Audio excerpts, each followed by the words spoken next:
Bom dia, Mário Flávio. Bom dia aos ouvintes da Rádio Cidade. Hoje a nossa conversa é com o historiador Fred Santiago. Bom dia, Fred. Bom dia, Carla. Bom dia, Mário. Bom dia, ouvintes da Rádio Cidade. Então, só para falar um pouquinho do currículo de Fred aqui para os nossos ouvintes, Fred ele é historiador e também é membro de um grupo de pesquisa da ditadura militar, né? Da ditadura Resistência e Memória.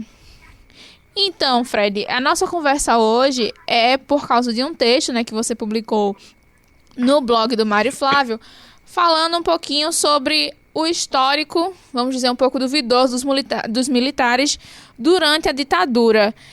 Fala um pouquinho pra gente sobre esse texto e o que ele traz para o nosso ouvinte que não leu esse texto. Pois é, Carla. Na verdade, o texto pretende contribuir com um debate que veio à tona a partir da polêmica entre a CPI, que investiga a Covid, e a resposta das Forças Armadas, no sentido de jogar luz sobre algo que é um tanto obscuro na história do Brasil, que é essa relação dos militares com os casos de corrupção. Porque o que é que ocorre? A partir do fim da ditadura, ali no início dos anos 80, final da década de 70, início dos anos 80, passou-se a criar um discurso, uma aura de que os militares seriam um setor da sociedade defensores da honestidade na política, da ética, da transparência, servindo como uma espécie de referência para o serviço público, para o funcionamento do sistema político, etc., que, na verdade, é um discurso que não tem amparo nos fatos históricos, porque, como eu tento mostrar no texto, se a gente investiga o período que os militares estiveram no poder, né, os 21 anos da ditadura, de 64 a 85, há uma infinidade de casos de corrupção, escândalos grandiosos de corrupção, mas que, evidentemente, só puderam vir à tona, o público só teve conhecimento já no período final da ditadura, por duas razões muito óbvias. Porque havia uma censura, a imprensa não podia divulgar os casos de corrupção que existiam naquele período, e além da censura, a imprensa de não poder divulgar os casos, existia o controle quase que total dos dois poderes, né, tanto do Poder Judiciário quanto do Legislativo. A ditadura controlava esses dois poderes, então ficava muito difícil que a população tomasse conhecimento sobre o quanto de corrupção havia naquele período, né? E a gente só passado o período ditatorial, só retomada a democracia no Brasil, é que a imprensa, os jornalistas investigativos, os historiadores puderam analisar os fatos, buscar as fontes e provar com evidências históricas muito, muito concretas que o período da ditadura militar, ou seja, o período que vai de 64 a 85, quando os militares estiveram no poder, sem sombra de dúvida, o período onde ocorreu mais corrupção na história do Brasil. Corrupção de todo tipo, inclusive das que a gente conhece hoje. Licitações fraudulentas, falsificação de documentos para beneficiar amigos do governo, obras superfaturadas, inclusive grandes construtoras que conhecemos hoje envolvidas em corrupção, cresceram justamente com a corrupção na época da ditadura militar. Enfim, trata-se de mostrar para a população que essa relação entre os militares e a corrupção, ela é antiga, ela é profunda e ela não é nova na história do Brasil. Fred, como historiador, o que você diz para as pessoas que alegam que não existiu ditadura militar no Brasil? Olha, na verdade, trata-se de um mito bastante difundido nas redes sociais que demonstra muita coisa. Em primeiro lugar, uma ignorância histórica absurda.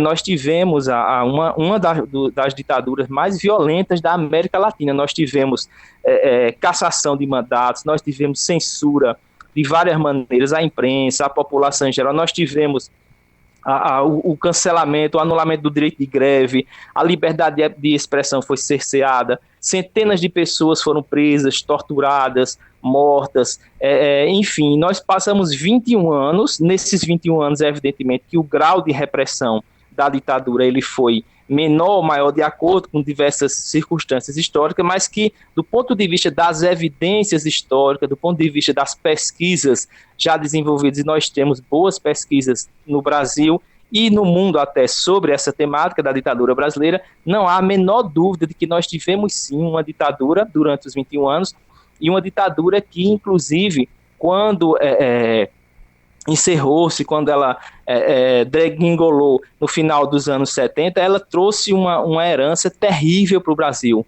Índices elevadíssimos de fome da população, inflação gigantesca, o endividamento externo do Brasil mais do que quintuplicou no final da ditadura. Enfim, foi um período, além de muita repressão, foi um período que simplesmente destruiu, né, o Brasil, né, economicamente falando, do ponto de vista da educação, do ponto de vista da pesquisa científica, e que realmente trouxe muito atraso para o nosso país. Infelizmente, em função do pouco conhecimento histórico que o grosso da nossa população tem, a gente ainda encontra, hoje em dia, sobretudo nas redes sociais, esse discurso de que não houve ditadura, ou que a ditadura teria sido um pouco mais branda, mas enfim, como eu disse no início, quando a gente vai para os fatos históricos, quando a gente vai para a pesquisa, quando a gente vai para as fontes, a gente observa que esse discurso realmente é um discurso falso e que atende a interesses de grupos políticos atuais. Existe um ditado que diz que se nós queremos saber o futuro, prever o futuro, nós precisamos olhar para o passado. Você, como historiador, alguém que conhece a nossa história, faz um paralelo, eu gostaria que você fizesse um paralelo do que nós estamos vivendo hoje com o que aconteceu no Brasil na época da ditadura militar, porque alguns grupos dizem que talvez o presidente poderia estar interessado nisso. O filho do presidente já disse que, se fosse do interesse, até poderia provocar um novo AI-5, né? Algumas pessoas pedem a volta do regime militar. Então eu gostaria que você fizesse um paralelo desse momento que nós estamos vivendo hoje com o momento durante a ditadura militar ou até pré-ditadura militar. Olha, Carla, é muito interessante essa questão que você coloca, porque é interessante que a população que nos ouve agora entenda o seguinte: embora a história não se repita, né, a história é um fluxo contínuo e ela não se repete, embora isso ocorra, é possível que a gente, em temporalidades históricas diferentes, como por exemplo, hoje em dia e lá nos anos 60, quando ocorreu a ditadura militar a partir do golpe de 64, nós temos, do ponto de vista do contexto histórico, do ponto de vista das forças em disputas, elementos de muita semelhança, tá certo? Então, por exemplo, assim como no início dos anos 60 no Brasil, como hoje, nós temos forças políticas que pretendem romper com o Estado Democrático de Direito, né? Nós tínhamos ali, no período pré-64, antes do golpe, forças que iam para a imprensa. Naquela época a gente não tinha redes sociais, mas a gente tinha a imprensa, sobretudo o rádio, e iam para a imprensa para defender a ruptura com o modelo institucional, ou seja, a derrubada do presidente João Goulart e a instituição de uma ditadura no Brasil. Defendia-se isso abertamente por algumas forças. E hoje a gente vê que infelizmente, que há setores na sociedade brasileira que têm um discurso muito semelhante, no sentido de apontar para o Estado Democrático de Direito atual e dizer que ele é de certa forma frouxo, que ele não consegue combater a corrupção, para tentar justificar com esse discurso a quebra da institucionalidade e a instalação de um golpe e uma possível ditadura no Brasil. Então, repito, embora a história não se repita, embora sejam contextos históricos diferentes, mas nós temos grupos da sociedade, grupos políticos sobretudo, ontem como hoje, nos anos 60 como hoje, no século XXI, que defendem um discurso de ruptura institucional. Isso é muito perigoso, porque a história nos dá lições. A gente olha para o passado e a gente consegue tirar algumas lições do passado. E uma das lições que nós tiramos do passado no Brasil, no período ditatorial, é que não vale a pena romper, não vale a pena a gente destruir a democracia, porque destruindo a democracia a gente só tem atraso na sociedade, a gente só amplia a barbárie, a gente só retira direito de liberdade de expressão, a gente só impede que o país se desenvolva livremente. Então, para que a gente não repita hoje os erros que ocorreram no passado, é bom que a gente faça sempre esse paralelo histórico entre o que já passamos numa tentativa de ruptura e, de fato, numa ruptura com a democracia, para que nós não permitamos hoje que esses grupos se espalhem no Brasil e que pretendem novamente romper com a institucionalidade democrática. Fred, se você pudesse, de alguma forma, dar um conselho, talvez para a sociedade, de como evitar que esses fatos históricos se repitam, o que seria?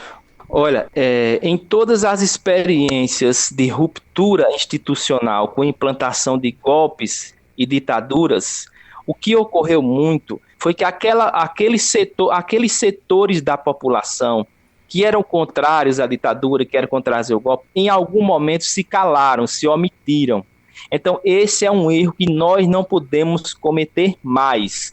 Para cada ataque contra a democracia, para cada ataque contra os direitos estabelecidos, para cada ataque à liberdade de expressão, para cada ataque à sociedade política organizada, aquelas pessoas que defendem a democracia devem reagir prontamente, seja as instituições da República, seja a população civil organizada. Nós não podemos permitir que a quebra da institucionalidade democrática seja naturalizada. Não podemos mais cometer esse erro. Então, em todo lugar do seu cotidiano, da sua vivência, que você perceba qualquer ataque à democracia, há de se combater prontamente, porque foi a omissão de certos setores da sociedade, não só aqui no Brasil, mas em todas as experiências, por exemplo, de ditaduras da América Latina, foi a omissão dos setores democráticos da sociedade que permitiu o avanço dos grupos autoritários. Então, era esse o recado que eu queria deixar para a população e, sobretudo, refletir sobre a história recente do Brasil para que a gente não permita que aconteça novamente. Tá certo. Muito obrigada, Fred. Eu que agradeço, estou sempre à disposição. Um abraço para todo mundo. Nós conversamos com Fred Santiago, que é historiador e é membro do grupo de pesquisa de ditadura, resistência e memória. Voltamos com você, Mário Flávio.